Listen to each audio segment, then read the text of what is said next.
Buenos días. Vamos a dar comienzo a esta segunda jornada del Congreso en su 21ª edición de la Fundación Caballero Bonal.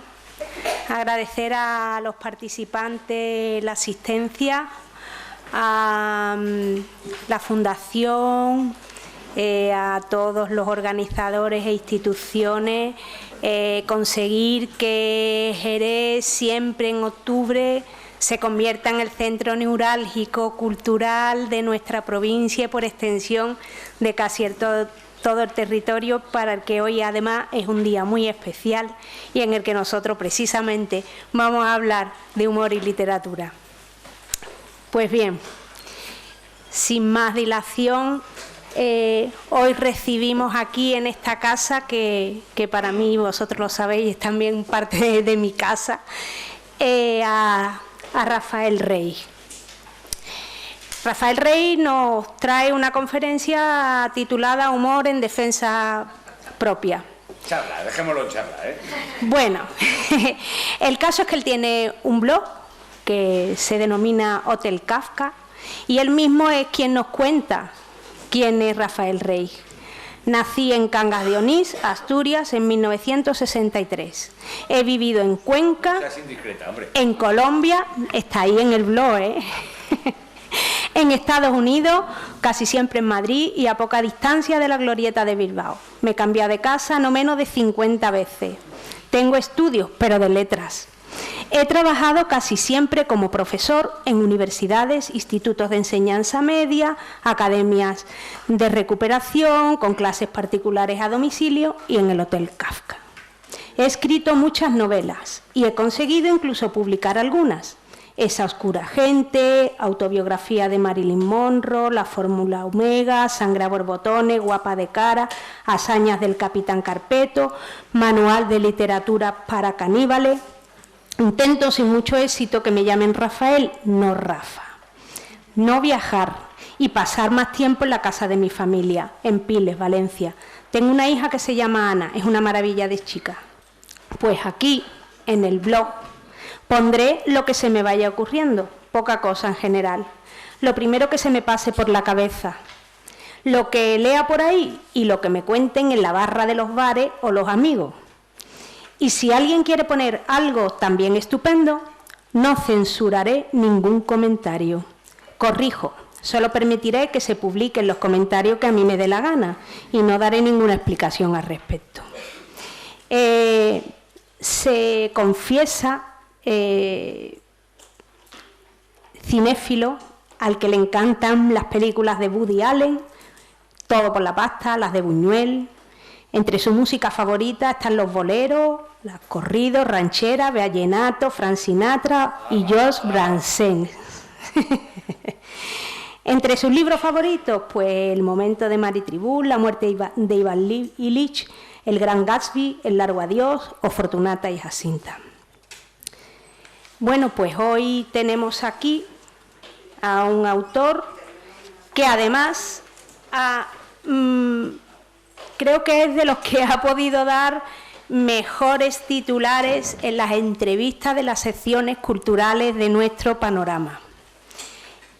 Bien cuando se han publicado sus libros, cuando se han reeditado, en el caso de Marilyn han llegado a una tercera edición, y ante el que cuando me tocó presentarlo, yo dije, bueno, ¿qué vamos a decir y de qué podemos hablar?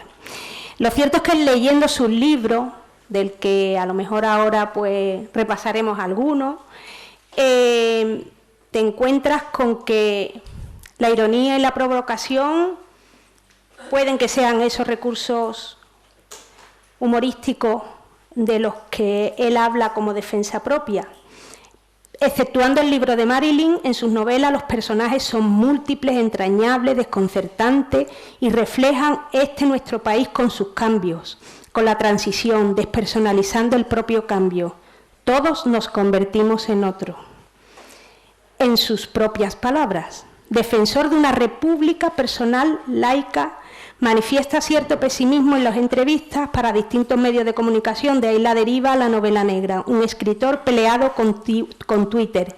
¿Qué hace, me pregunto, en un congreso como este, que es sede de un premio Cervantes, premio que según usted se les otorga a quien ha debido hacer algo mal? Protagonista de grandes titulares, lo he dicho ya antes y me reitero. El escritor tiene que decir lo que nadie quiere oír, ser una especie de Pepito Grillo y un viejo cascarrabia. No puedes consolar a la gente, no puedes escribir para complacer, no escribo para caer bien, ya no. El egoísmo y el desinterés por el mundo son la esencia de la maldad y además incompatibles con la escritura. Y bueno, además, que hablaremos de eso, lo que más me sorprendió a mí es cuando lo calificaron como el Risto Mejide de la literatura española, y Rafael Rey es un cochino. Cuando yo leí eso, la verdad es que dije, bueno, ¿a quién me han dicho a mí que tengo yo que presentar? Evidentemente yo me encontré este cartel de Rafael Rey, Deconstrucción de Rey. Y supongo que hablaremos de su ideología, de su nervio narrativo, de la autoburla, del esperpento, de la parodia, del homenaje, del casticismo cosmopolita, del sexo y la psicalisis, de la mala leche y del sentido del humor. No es que quiera recomendarles la lectura de la extensa obra, que es casi imprescindible en el panorama de nuestra literatura contemporánea. Simplemente decirles que estamos ante un autor que tiene una obra que da vértigo y placer con una vertiginosa narrativa. Con ustedes, Rafael Rey, Humor en defensa propia.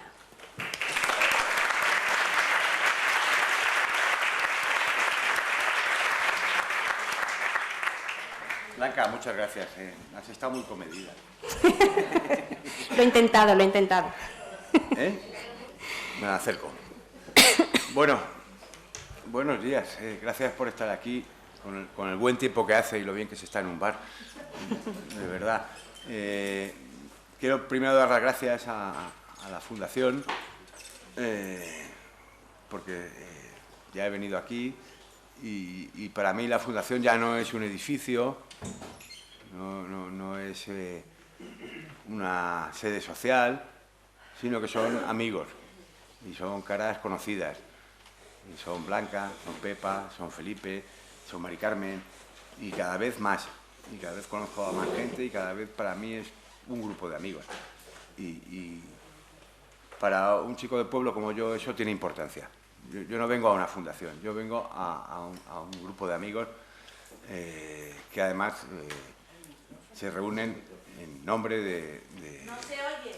Perdón, se reúnen en nombre de Caballero Bonal, del que no voy a decir que soy amigo, porque no he tenido esa suerte, pero sí le he conocido y es un hombre encantador. Entonces, pues estoy entre amigos, en nombre de un amigo o de alguien que yo querría que fuera mi amigo. Y estoy muy agradecido. ¿Se oye? A ver. Ahí, vamos para allá. Si no, me puedo hacer como Luis Miguel, hago así y canto. Vale, vamos a hablar del humor. Entonces, el humor en la literatura es un poco para lo que me han dicho que veníamos aquí a hablar. Yo he disfrutado mucho, solo he podido asistir ayer a las charlas y me ha interesado mucho. Se ha hablado de cosas que a mí de las que voy a hablar también. Bueno, voy a resumiros por si alguien quiere dormirse un rato o irse a tomar un vino. Yo voy a hablar de 3 temas. Primero voy a hablar de óptica, luego voy a hablar de entropía y luego del comunismo internacional. Os digo, por si alguien se duerme y estamos ya en el comunismo, pues dice, ojo, queda poco, fenomenal. O sea, que estéis centradillos en que no va a ser para mucho, son 3 cositas, ¿no? A mí me divertí mucho ayer y me pareció... Hay 2 cosas que quiero comentar. Una, yo también soy partidario del humor inteligente. Con esto quiero decir que yo creo que eso no se puede decir. Yo creo que hay que decir algo con lo que se pueda no estar de acuerdo. O sea, para decir que la paz es buena, que matar niños es malo, que pegar a tu mujer no está bien, yo creo que para eso no hay que abrir la boca. Yo creo que opinar es, como dice la academia, argumentar sobre algo discutible. Entonces, yo, por supuesto, suscribo todo, yo estoy a favor del humor inteligente, etcétera, etcétera, pero no, yo voy a intentar decir algo con lo que podáis no estar de acuerdo. Porque si no, me parece una cosa muy totalitaria, ¿no? Es decir, cosas con las que a la fuerza tenéis que estar de acuerdo. Yo creo que cuando alguien piensa en público, que es una cosa que no se debe hacer, porque está feo, esas cosas se hacen en privado, pero bueno, si se hace, hay que hacerlo honestamente y hay que tener la oportunidad de equivocarse. Yo creo que hay que aceptar el riesgo de no tener razón. Decir algo para tener razón no me parece correcto. Me interesa mucho la propuesta que hizo María Catarilla de si el humor puede ser un fin en sí mismo. Yo soy totalmente contrario al uso del humor fuera del matrimonio. Creo que el humor hay que usarlo en el dormitorio y con un buen fin. Y también creo que esto, se me quedó esa idea de bueno, el humor tiene que ser dentro del matrimonio, si no, no vale. Porque también estoy un poquito cansado de vivir en un sitio, en mi pueblo, en los sitios donde he vivido, no solo en España, en todo el mundo, donde la gente, el humor lo reserva para la barra de los bares y el mal humor en casa. Es lo que suele ocurrir. Yo creo que ojalá pudiéramos decir, bueno, el humor fuera del matrimonio, ni de broma. Tú haz lo que quieras, pero encima que te rías, no. Para reírnos estamos aquí juntos y ya está. Creo que habría que tener otra visión del humor que no fuera la de congraciarse con la gente, sino la de usarlo en el dormitorio. Usarlo como Aznar usaba el catalán en la intimidad. Y el humor también lo debía de usar en la intimidad, porque Aznar es la persona menos humorística que yo haya visto en la vida, ¿no? En fin, bueno. Bueno, pues entonces vamos a empezar con la óptica, ¿no? Creo que... Bueno, también hablaremos luego del humor y las víctimas, que es un tema que surgió ayer y que hubo algo de eso. Si queréis, pues hablamos de eso. Hablando del matrimonio, es una cosa que es rara y que os producirá incredulidad, pero yo estoy casado. Y esto quiere decir que estoy muy acostumbrado a que me interrumpan. Yo creo que el matrimonio es nunca decir todo lo que ibas a decir, porque si no te divorcias. Y nunca pierdo el hilo. O sea que cuando quieras interrumpirme, Blanca, tranquilamente, porque como hombre casado estoy hecho a eso. Vamos a ver. Bueno, obviamente, yo creo que la literatura que solo es de humor, a mí no me interesa. O me interesa, pero no como literatura. Porque es una literatura que depende de un efecto corporal. En realidad, ¿no? Es como, a mí me gusta leer porno, la literatura pornográfica me gusta, pero no tiene un valor literario. O te pone o no te pone. Y si no te pone, está mal hecha. Y con la literatura de humor o te ríes o no te ríes. Y si no tiene una reacción corporal, está mal hecha. Es mucho más difícil que escribir una novela sobre la sensación de extrañamiento del ciudadano del siglo XXI. Pues eso está tirado. Pero hacer reír a alguien, hacerle empalmarse o ponerse cachondo, o hacerle sentir miedo, eso sí que es difícil. Porque además ahí no valen trampas, ahí no valen prestigios, ahí no vale nada. La prueba del 9 es una reacción corporal. Entonces yo, el humor en la literatura, no me refiero a la literatura que solo tiene humor.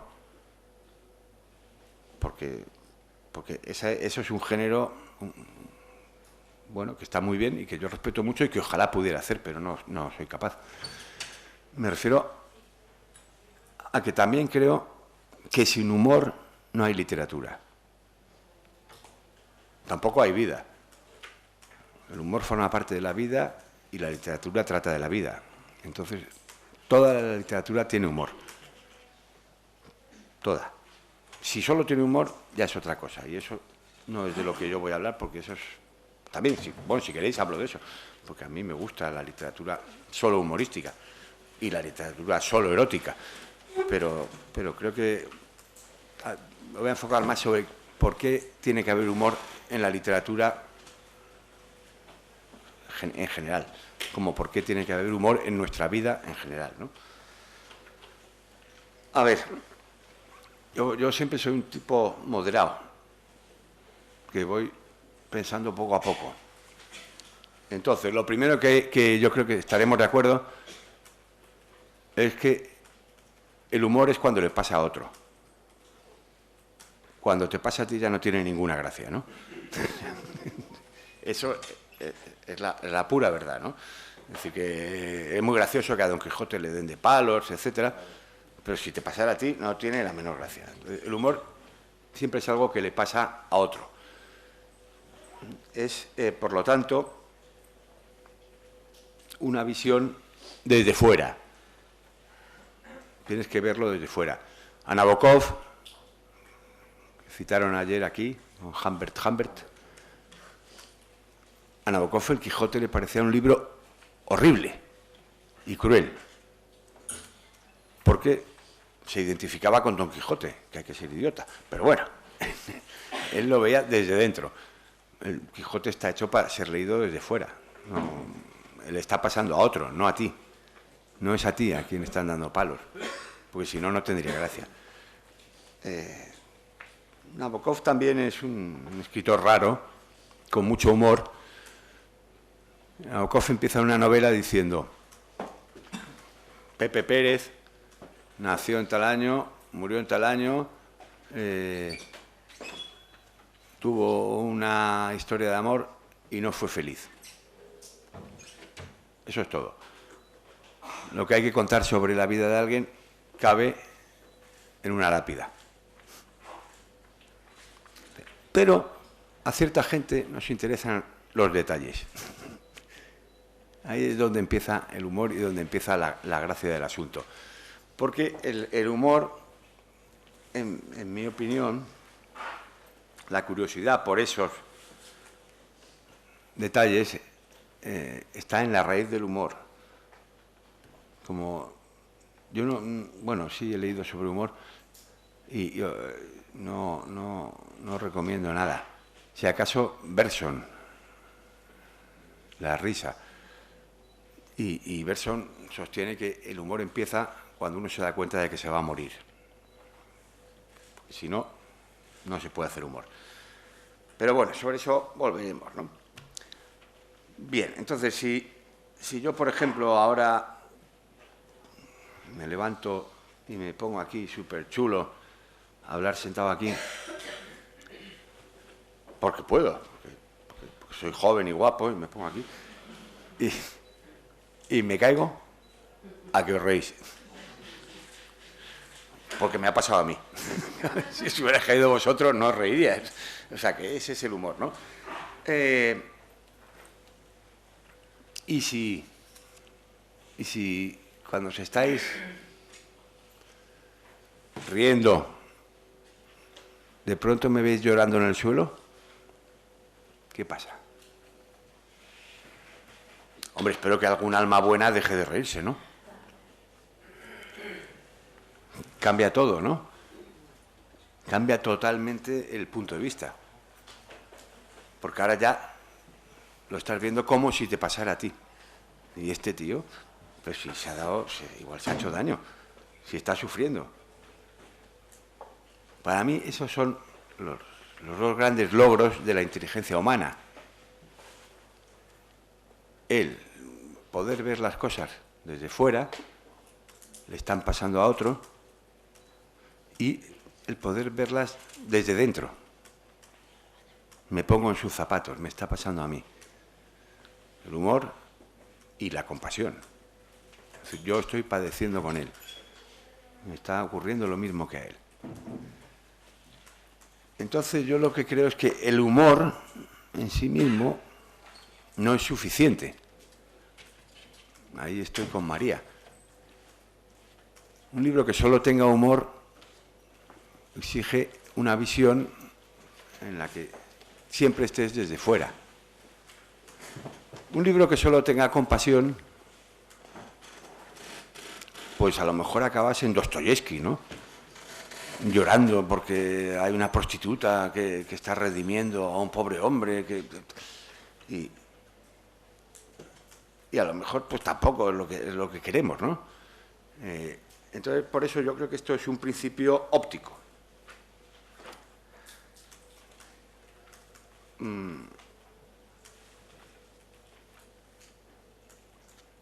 Lo que hacemos es, o lo que hacen los grandes novelistas, yo no, es escribir como con un estereoscopio. No sé si habéis utilizado estereoscopios. No son para enemas, son para otra cosa. y son unos aparatos que, por ejemplo, antiguos del 19, que se hacía una foto de la Torre Eiffel desde aquí y otra desde aquí. Entonces estaban las dos fotos y el aparato las juntaba y lo veías en relieve. Nosotros vemos en relieve porque tenemos dos ojos, la mayoría. No quiero que nadie se llame agravio. Pero normalmente tenemos dos ojos. Y por eso vemos en 3 dimensiones. Si no, lo veríamos todo plano.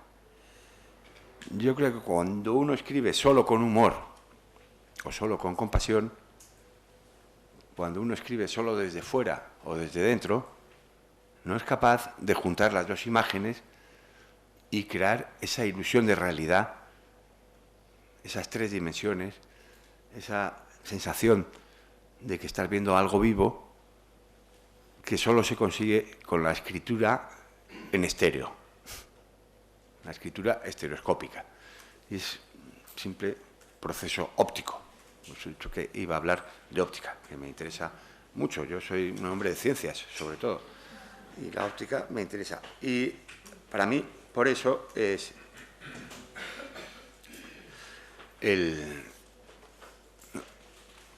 la literatura. Mira, ver las cosas.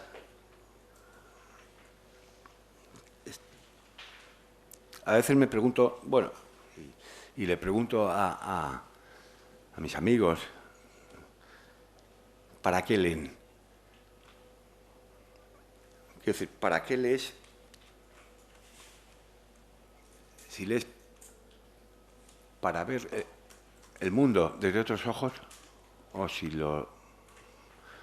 lees desde fuera. No nos damos cuenta de hasta qué punto nos influye eso. La literatura, por ejemplo, yo odio el clan del oso cavernario, en el que hay unos trogloditas que llegan a la caverna, y entonces llega el troglodita y le dice a la troglodita, le dice: hola, cariño, ¿qué tal tu día? Pero bueno, pero esta gente está loca, ¿por qué leen esto? Y la troglodita dice: bien, bien, he preparado un poquito de asado de Diplodocus.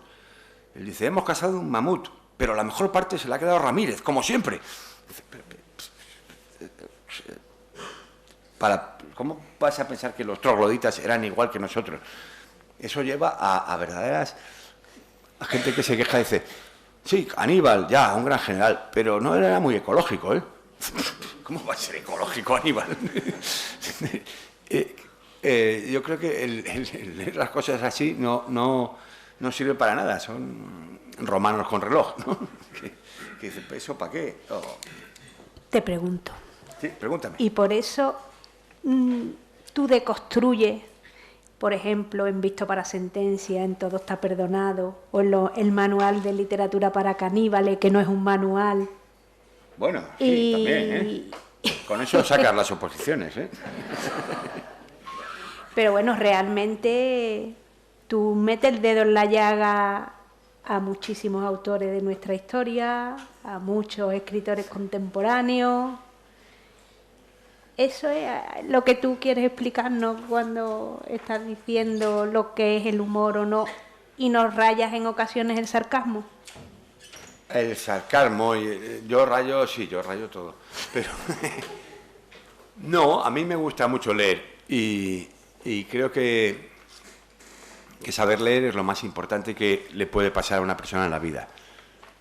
Saber leer, todo lo que tenemos es lectura. Si te equivocas leyendo... Pero esta sociedad no está preparada para esas lecturas. Bueno, yo es que no soy partidario de esta sociedad. Luego vamos al comunismo internacional. A mí esta sociedad no me parece que... Me parece que está hecha a perder, realmente. Que esta sociedad lo que tiene es que aprender a leer. Y leer, yo creo que es la mejor forma de entender la vida. Todo lo que tenemos... Todo lo que sabemos sobre nosotros mismos lo sabemos en forma narrativa. O sea, nosotros somos unos animales, como decía ayer, ¿no? Somos unos bichitos, somos unos animales que no valemos para nada. Yo he visto parir a una burra y el borriquillo sale andando a los 3 minutos. Nosotros no valemos para nada, no tenemos ni garras, ni veneno, o sea, nosotros estaríamos extinguidos si no fuera por una cosa, por la capacidad de almacenar y transmitir información.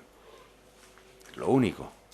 Nuestra única ventaja evolutiva es que hemos inventado sistemas de almacenaje desde Altamira, con los pigmentos perdurables. No tenemos que aprenderlo todo. Podemos almacenar información. Entonces, mi teoría es que hemos inventado formas específicas de almacenar y transmitir información decisiva para nosotros como especie. El lenguaje, pero también una partitura musical, pero también una fórmula matemática. Tenemos muchos instrumentos para almacenar informaciones específicas. Desde Altamira, la gente se sentaba, pintaba bisontes, transmitía una información que para ellos, que no sabemos cuál era, no sabemos muy bien qué hacían allí, pero era una información decisiva, la transmitían mediante pinturas, seguramente mediante música y sin ninguna duda mediante narraciones. Porque las narraciones, las historias, para mí, necesitan un lenguaje, son el lenguaje específico para transmitir lo que sabemos sobre nuestras propias emociones. ¿Qué es el rencor? Si yo le pregunto a alguien qué es el rencor, te aseguro que me responde con una narración. Es cuando tu pareja te ha hecho no sé qué y entonces pum, y te cuenta una historia. No hay otra forma de definir una emoción que contando una historia, porque la textura misma de las emociones es narrativa. Entonces nos contamos historias para transmitir información y almacenarla de lo que vamos averiguando sobre nuestras emociones. Tú quieres saber lo que es el deseo de llegar a cualquier precio. Ahí lo tienes. Rojo y negro. El Gran Gatsby. Tú quieres saber lo que es la ambición desmedida. Madame Bovary. Vete ahí, todo lo que sabemos está ¿dónde? En la historia de la literatura. Eso es lo que sabemos sobre nosotros mismos. Esas son las narraciones. Entonces yo creo que eso se extiende a todo. A todo. O sea, cuando tú llegas a una oficina, te empiezan a contar historias. De lo que le pasó a no sé quién, de lo que le pasó al otro, tal, de no sé qué, lo que pasó con este jefe. ¿Qué te están transmitiendo? Información valiosa. Sobre qué significa ser un buen empleado. ¿Qué significa ser un buen marido? ¿Qué significa ser un buen padre? ¿Eso dónde lo aprendemos? En las narraciones, en las películas, en las historias de oficina, en los chismes, en las cosas que te cuenta la gente que se divorcia. ¿Qué tiene que hacer una mujer cuando se divorcia? Yo lo sé, estuve en una reunión de chicas, me fui a la cocina y ya mi novia llegó y me dice, mira, como le digan otra vez que tiene que reinventarse, dame una sartén que le doy. Hay que reinventarse, yo qué sé, son cosas que, o sea, ¿qué, tenemos emociones propias? No. Están en las narraciones, nos cuentan en todas las películas, cuando hay un crimen, no se comportaba como una persona inocente. Acababa de morir su madre y su reacción era un poco rara. Eso parece El Extranjero de Camus, ¿no? Acaba de morir su madre. ¿Y cómo hay que reaccionar cuando muere tu madre? Todo eso es un aprendizaje, ¿no? ¿Dónde está el depósito de qué es ser un buen marido o qué es ser un buen anciano? ¿Cómo nos tenemos que comportar cuando estemos inválidos? Pues ya nos lo van contando. Entonces, pero esto lo iba a dejar para el comunismo internacional, pero realmente... Pero tú, por ejemplo, tienes en tus protagonistas personas que están muertas, que se acaban de dar un disparo, como en Guapa de Cara, o Laura Gamasso, que se muere por envenenamiento el día de su boda. O sea, es algo recurrente que a ti realmente, como estás diciendo, te sirve, ¿no? Ese personaje, esa situación de la muerte, del divorcio de otro que también recoja al hijo y recién divorciado. O sea, los conflictos se crean en tus novelas. Hombre, claro. Hombre, es que, claro, Pero son unos conflictos tremendos de los que cualquiera diría, de esta no salimos, y sin embargo ahí aparece una que va como con un escudero y con el orinal y no sé cuánto. Salimos situaciones de lo más rocambolesca, ¿no? Salimos de todo, estamos hechos para salir de todo. Y claro que introduzco la muerte, pero ¿de qué voy a hablar? De lo que nos pasa a todos, ¿no?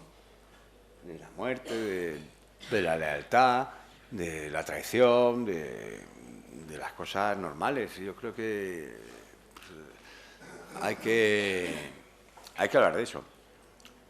En cualquier caso, lo que quería decir es tan importante saber leer por eso.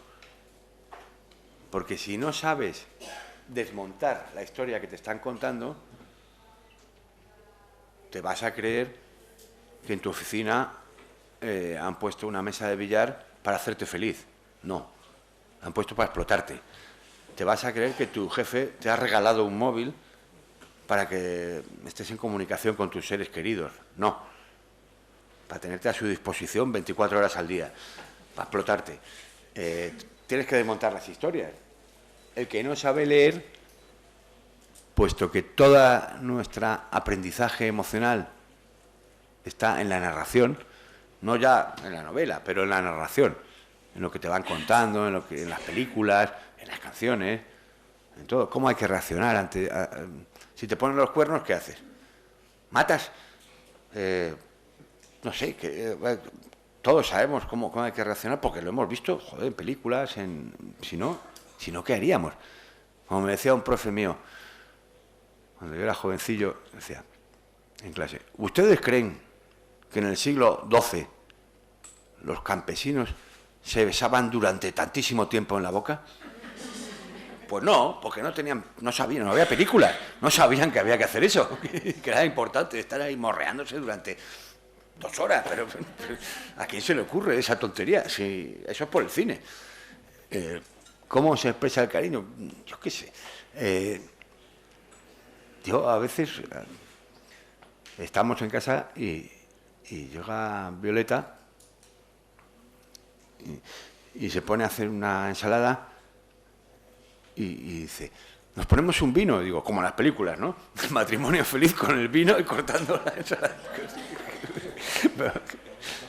Y luego, ¿qué más? Bueno, luego ya cambiamos encima de la mesa con la harina, ¿no? Pues espero, al cartero llama siempre 2 veces, ya. Puestos a hacerlo como en las películas, elijamos bien, ¿no? Y entonces, por eso yo hablo del humor en defensa propia. Yo creo que saber leer y tener humor es una forma de defenderse, porque realmente yo se lo digo a mis hijas, se lo digo y a mis amigos que tienen 60 años. Le digo, tronco, estás indefenso. Si no has entendido Ana Karenina y si no has leído a Sófocles, de verdad que estás totalmente indefenso. Si eres incapaz de desmontar una narración, te la van a meter por todos los lados. Te vas a creer los anuncios de la tele. Te vas a creer el momento en el café. Vas a estar allí con tu momento en el café y eso. Leer es nuestra única arma. Leer bien, descodificar. Es la única forma de resistencia, de oponer una resistencia a todos esos mensajes que llegan desde otro lado. Y escribir algo en contra también es otra forma que tenemos. Pero claro,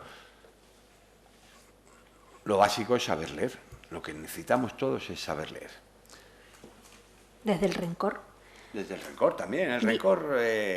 Dijiste tú en una entrevista de ABC, desde luego, corroborando lo que dices hoy, ¿no?, que hay que devorar los libros como se devoran entre sí los autores. Me parece una magnífica comparación. Sí, ya.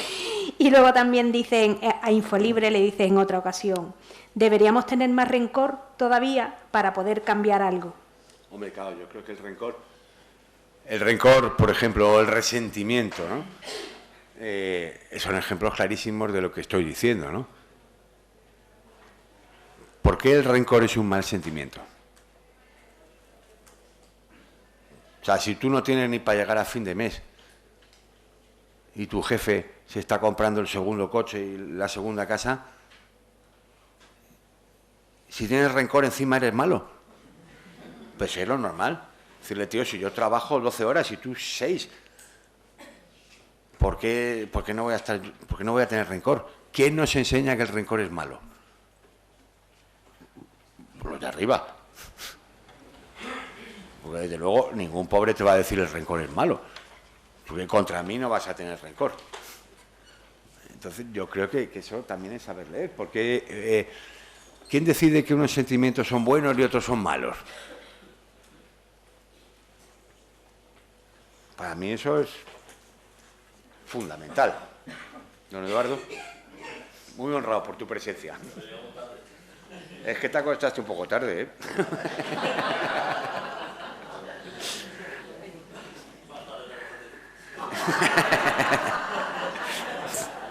Un par de horas más.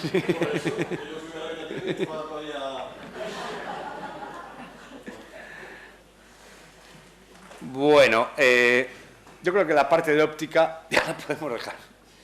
Ahora vamos a la parte de entropía, que es que esto es muy científico y bueno. Bueno, lo que dice Bergson, o quien sea si yo lo he entendido bien, cosa dudosísima, es que siempre que se produce la risa es porque queda al descubierto algún automatismo. Es una denuncia de un automatismo, o dicho en otras palabras, de un prejuicio, de una idea rígida sobre la realidad que la risa rompe. O sea, a uno le hace gracia que alguien siga andando y no ve la piel de plátano que le ha puesto el chaval. Y sigue con su idea. O que eche la moneda en la máquina y en lugar de salirle una botella, le salga un guante de boxeo y ¡pum!, le den la cara. Y lo repita varias veces. Eso hace gracia, porque es una ruptura del automatismo y de la...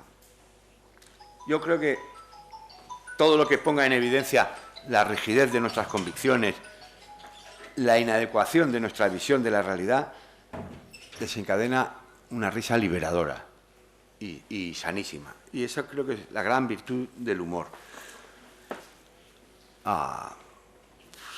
Que se caiga el guardia, que persigue a un ladronzuelo, nos hace reír. Y eso es bueno. Pero esto para mí tiene que ver con una idea que siempre he tenido, que es la idea del desorden como forma de conocimiento. Yo creo que, porque me pasa mucho en casa, cada vez que me cambian algo de sitio, aprendo. Si las cosas están en su sitio, como a mí me gustaría, no aprendes nada. Pero mi mujer se empeña en quitar de pronto una cosa y ponerla en otro lado. Y entonces veo la habitación completamente distinta. Y veo cosas que antes no había visto. Yo creo que el desorden te ayuda mucho. A ver, creo que el humor tiene que ver con desordenar la realidad. Cambiar algo de sitio que produce risa, pero también produce conocimiento.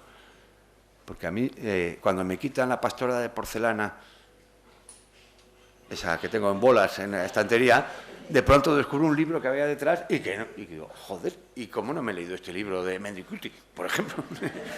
Y me lo leo.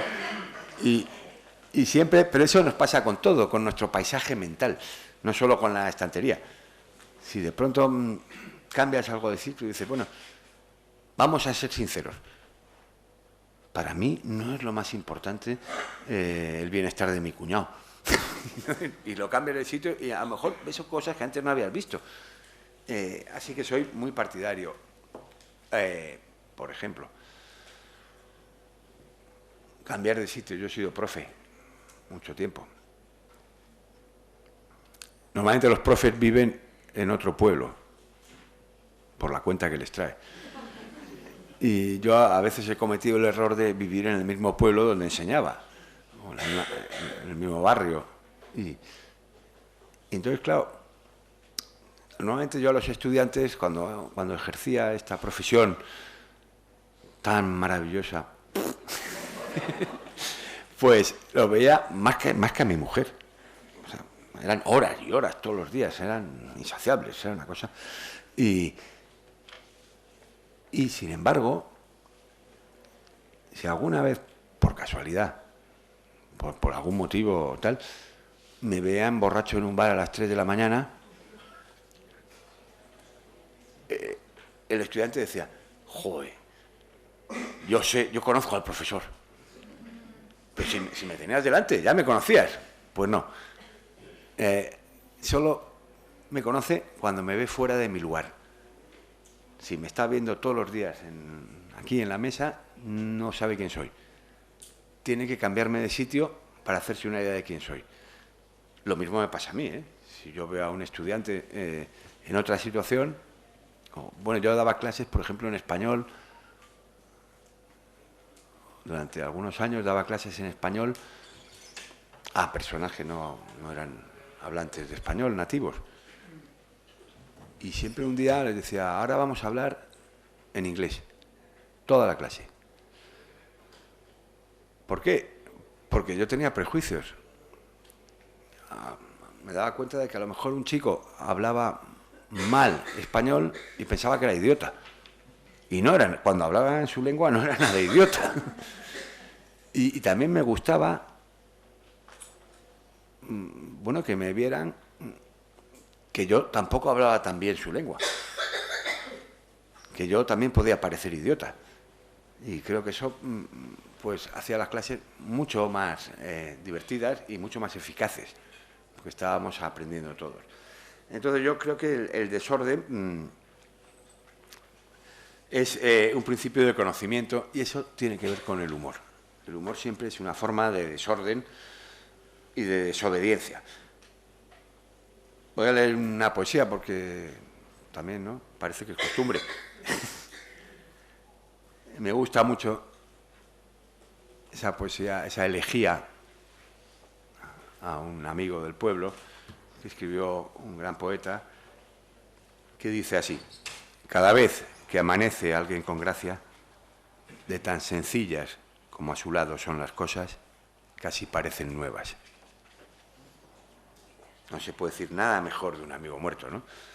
Yo creo que el humor hace que las cosas, y el desorden hace que las cosas parezcan nuevas. Y eso es lo que creo que para eso leemos y para eso practicamos el humor siempre dentro del matrimonio. No, fuera del matrimonio, no. El desorden. ¿Cómo se manifiesta el desorden en el humor literario? Bueno, Don Quijote quiere ser bueno y le llueven palos. Está desordenando la realidad. Esto tiene que ver con un tema que creo que se va a tratar esta tarde, que es el humor carnavalesco. El humor, efectivamente, de rencor social, de las fábulas compensatorias, de arriba y abajo, y que es muy interesante. Ahora bien, como diría Luis Landero, el pasaje más emocionante del Quijote es el de Clavileño. Es una cosa que cuenta Luis Landero en una novela y que es una percepción maravillosa. Cuando meten a Don Quijote y a Sancho, los duques, que son unos cabrones, como todos los aristócratas, que han montado un tinglao para reírse de ellos. Así de claro, han montado una historia porque les sobra el dinero, no había tele, no tenían conexión a internet y dijeron, pues venga, vamos a embromar a estos dos idiotas. Y a uno le damos una ínsula para que se metan líos, a otro tal. Y por eso Nabokov decía que era cruel. Total, que les montan en el caballo, les vendan los ojos y entonces empiezan a mover el caballo. Dice, ahora estamos cruzando el polo. Agua, nieve, les tiran de todo, fuego, la leche en bote. Y dicen, sí, pero estamos haciendo un viaje interestelar. Y Sancho hace así. Y dice, mi señor, me parece que nos están tomando el pelo, que no nos hemos movido del caballo. Y dice, déjate de tonterías, Sancho. Si nos están tomando el pelo, ese es su problema. Nosotros vamos de veras. Y a nosotros nadie nos puede quitar la gloria del intento. Si ellos están de broma, es su problema. Nosotros nos estamos enfrentando en serio a maremotos, a todo, y tenemos la gloria del intento. Bueno, el humor siempre nos deja la gloria del intento, porque al final a todos nos van a tomar el pelo. Pero por lo menos que no nos quiten esa gloria del intento, ¿no? Es decir, porque las burlas siempre se vuelven veras. Y el que va con buen humor siempre va de veras. Y yo por eso defiendo el buen humor. Vale. Bueno, eso, el Quijote, el valeroso o esforzado, no me acuerdo, soldado Zweig, que es un tipo que produce catástrofes en la Primera Guerra Mundial por obedecer las órdenes.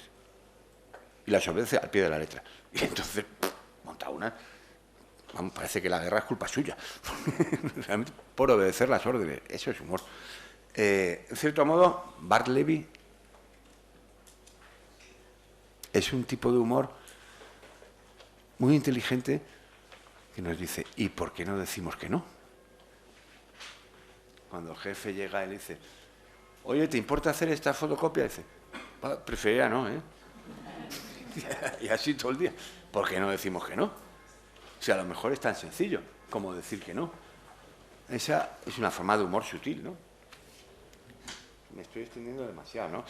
Acabo con el comunismo internacional. Óptica, entropía. Cuando aumenta el nivel de desorden, bueno, hablamos un poco de termodinámica si queréis. No, mejor no, ¿no? Vamos, que luego tenemos que tomar un vino. Pero el nivel de entropía, el humor aumenta el nivel de entropía y eso es bueno porque conduce al fin, a que todo esté bien. Bien. Cuando yo era joven, y ahora me gustan mucho las películas que advierten que esta película está basada en hechos reales.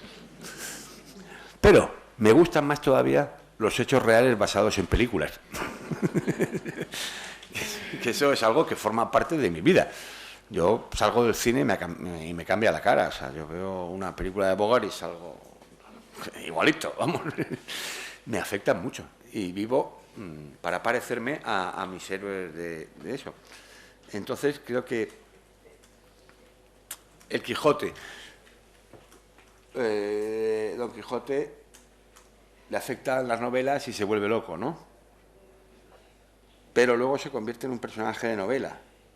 E incluso él tiene noticia de que ya está en las novelas y yo creo que la narración se basa en la realidad y la realidad se basa en la ficción. De manera que hay una circulación como una especie de batería que obviamente tiene dos polos, porque tres no hay, que va de la ficción a la realidad. Y lo importante no es si esto está basado en la realidad o esta realidad está basada en la ficción, sino que siga habiendo corriente. El corazón de toda novela, yo creo, es establecer esa pila que funciona dentro del lector, que va produciendo una corriente continua entre la realidad y la ficción. Y eso es, para mí, la base de la literatura. Y creo que por eso es tan importante el humor. Porque el humor establece una circulación también paralela. Ahora estamos hablando ya de un circuito, de dos circuitos interconectados. Como veis, mi formación científica es, vamos, fabulosa. Entre la visión desde fuera y la visión desde dentro. En el fondo estamos hablando siempre de lo mismo, de no taparse un ojo. Para ver en tres dimensiones tenemos que usar los dos ojos y mirar la misma cosa desde dentro y desde fuera, y mirar la misma cosa desde el lado de la ficción y desde el lado de la realidad.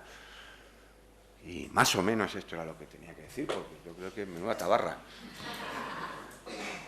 Si algo que me queráis preguntar algo o me queráis insultar, en cuyo caso yo le pasaré la pregunta blanca.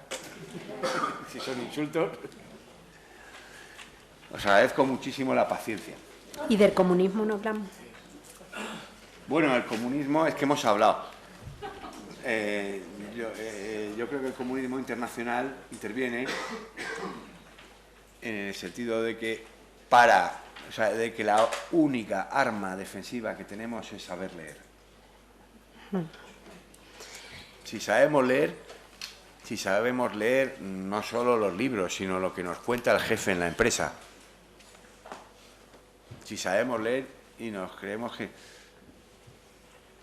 Bueno, eso de que nos conviene a los dos que nos separemos, venga ya.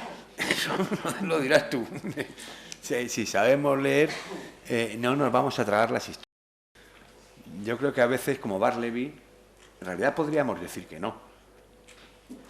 Pero como cada vez leemos menos y cada vez nos creemos más tonterías. Nos creemos que lo que antes eran rentistas, ahora son inversores. Como si hicieran algo activo. Que no sea poner la pasta y cortar el cupón, que son rentistas. Y que lo que antes éramos tenderos, ahora somos emprendedores. No me jodas, emprendedor, para explotarme yo a mí mismo, pero qué tontería es esa. Yo soy emprendedor porque no tengo más remedio, pero soy un tendero, yo tengo una librería. Y si nos creemos que somos libres y únicos, estamos en problemas. Os voy a contar lo que siempre cuento, que es una anécdota de Gibbon. Gibbon es un historiador inglés, el último historiador a mano, que cogió unos cuantos libros clásicos, se sentó y escribió La decadencia y caída del Imperio Romano, en su casa, tranquilo. Eso ya no se hace. Y contaba una historia muy interesante para entender lo que nos está pasando. Y es esta. Hubo una revuelta de esclavos en Roma, bueno, hubo muchas, y en medio de una de estas revueltas, un senador joven, así un poco emprendedor, él dijo: tengo la solución, vamos a ponerles un uniforme a los esclavos, y así estaremos más controlados. Dijeron: Cayo Junior, ¿tú eres tonto o qué? A ver, ¿no te das cuenta de que si les ponemos un uniforme, sabrán cuántos son? Y entonces estamos perdidos. Cuando ellos se den cuenta de que son más que nosotros, si les ponemos un uniforme, estamos perdidos. Por eso, ¿qué es lo que nos está transmitiendo todo el tiempo la sociedad? Sé tú mismo, sé libre, sé diferente. Yo reclamo que nos pongamos el uniforme. No, los desahucios no les pasan a los demás, nos pasan a nosotros. Tenemos el mismo uniforme, somos todos subalternos. Pongámonos el uniforme y contemos, a ver cuántos somos, y a lo mejor podemos hacer algo. Este es el comunismo internacional que os había prometido.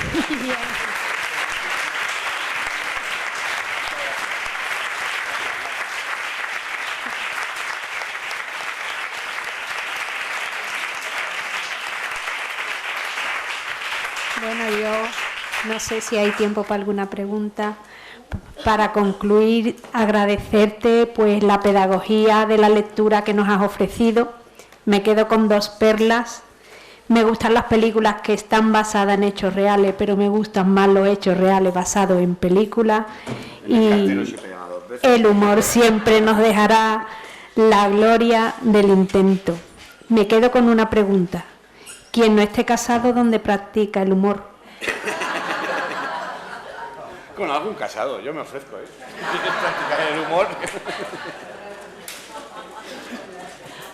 ¿Alguna pregunta? Bueno, muchas gracias. Muchas gracias.